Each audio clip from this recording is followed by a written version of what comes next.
Hey guys, welcome to Red Balloon and welcome to this video where we are going to take a look at the new Superman suit that was released by James Gunn. Now I'm kind of late to the party, so I do apologize, but I do have some things in which to say about the suit. Now, this suit is in the long line of Superman suits that have ever been created. Okay, so I think he's worn something like 40 odd suits over the course of his comic book runs and animations, as well as obviously live action. And then we're going to focus solely kind of on the live action side of the suits to see what do we feel. Now, I'd love to know what your thoughts are in regards to this. Do you like the suits? Do you think that it is the new suit that is by David Cornsweet, revealed by James Gunn for the new 2025 Superman? Do you think the suit is bad, is good, is could be better? I'd love to just know what your take is, so do leave it in the comments below.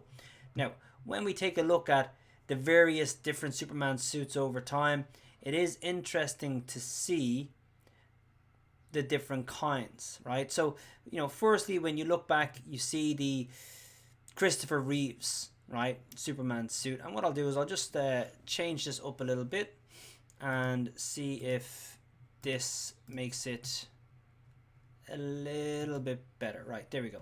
So I'll just scooch across here, move over Superman. So we have the Christopher Reeves suit reveal, and this is obviously iconic, right? And when you look back in the day, this was perfection, for what it was. Now it does kind of look like he's wearing skin tight pajamas. I was never really a fan of the underwear on the outside. A lot of people are. A lot of people like to keep that kind of tradition, but this is what it is. Perfect for its time. I do think that if Henry Cavill or if David Cornsweet had ever kind of worn something like this for their live action films, it probably wouldn't have gone down well. In fact, it definitely wouldn't have gone down well. Let's be honest. But Christopher Reeve's suit did the job for back in the day. It was ideal. Now, if we take a look at the next suit, we see Brandon Root, which is a kind of a continuation of the Christopher Reeve Superman. They kind of ignored Superman 3, Superman 4. We'll just pretend that shit never happened. And then we've got the new kind of Superman Returns. Now, say what you will about the film, right? The suit itself, it kind of took a more modern approach. We see it's still kind of going with that skin tight element. It's got a little bit more texture to it than possibly the Reeves suit. But the red trunks and boots and the crest, as well as the cape, I mean, it just took a really... It's not desaturated, but it's just more of a maroon kind of, almost brown look, as opposed to the bright red that we're used to seeing with the Christopher Reeve suit. Trunks on the outside, just everything's a little bit smaller, but the suit, the blue, was like just so vibrant, and it was a really, really nice blue. I think the biggest issue I would have had with this was just how dark the cape and the boots and the trunks and the symbol as well were. I know a lot of people had issues with the symbol being a bit smaller, which for me is fine. I mean, the symbol itself has taken on many iterations over the years, a lot of different iterations in regards to the Superman crest. But when you look at the suit, I just thought that the colours and the red tones were far too dark. We then get into the Henry Cavill Man of Steel. Right? Now, Henry Cavill Man of Steel Superman suit, I think, is probably the best suit that's made to date. Yes, the film and the colorization was desaturated. Some of the suit throughout Man of Steel almost looked teal as opposed to blue, which is unfortunate. The cape, however, was gorgeous. Red, really long. This is when they first kind of went with the really long flowing cape as opposed to the height of the calves or the back of the knees. This was a really long flowing cape, and it was stunning. It had lots of texture to it. I mean, again, the desaturation of the blue wasn't great, but when you see the cuffs where the wrists are, was gorgeous.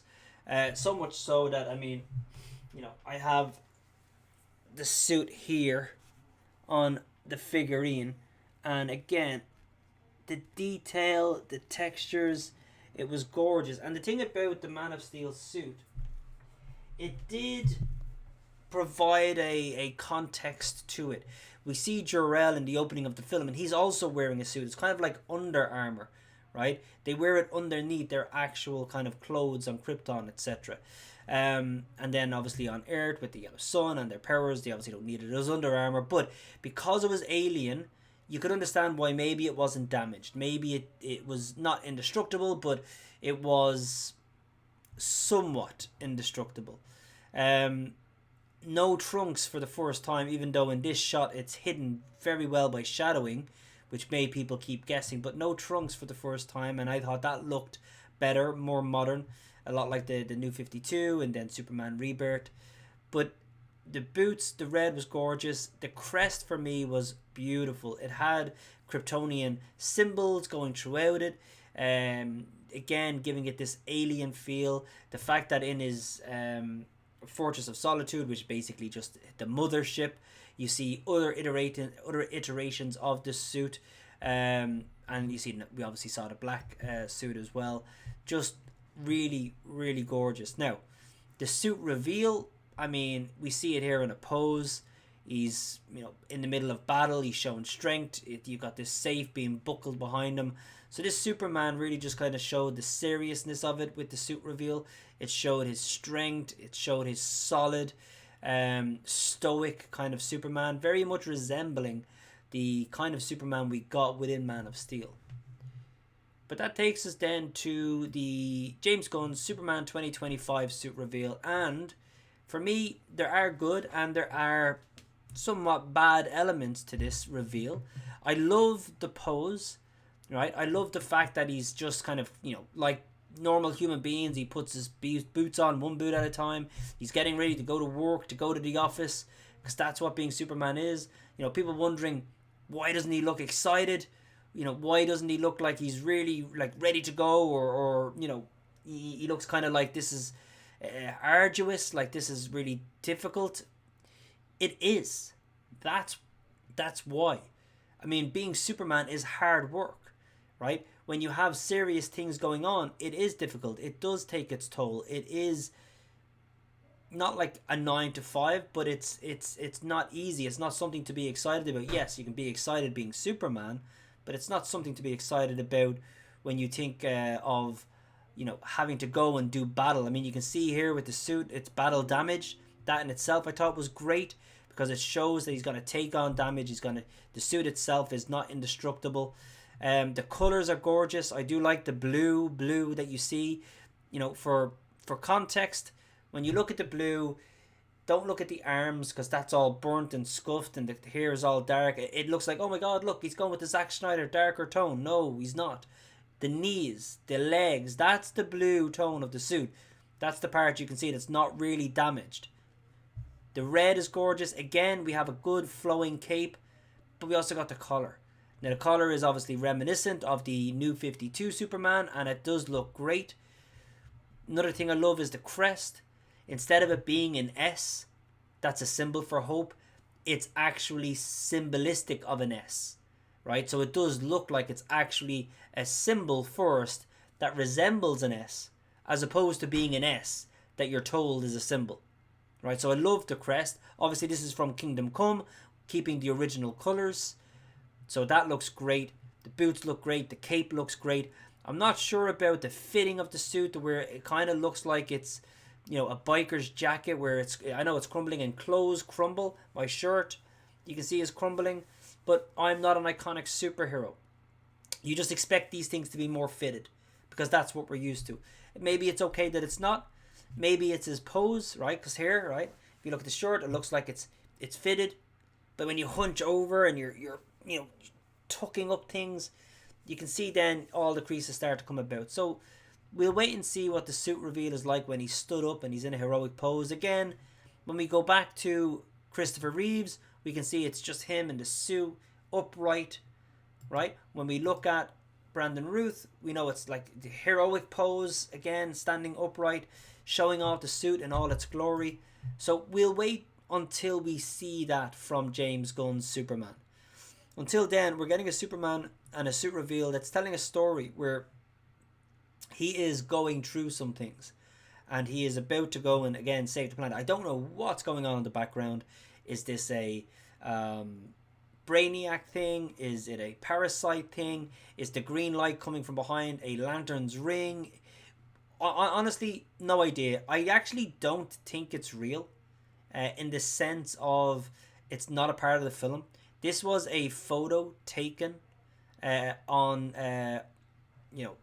this is a photo taking of David Cornsweet on set, as opposed to an image from the film itself. There's obviously a green screen behind him. That could be anything. That could be Metropolis. It could be a fight going on. I mean, it could literally be anything. The image itself is blurry. It's not, in my opinion, a very, very good, clear image of anything. I think it's just there to, give people something to talk about, as opposed to, being a something that's happening within the film itself. So I wouldn't pay too much attention to what's going on in the background.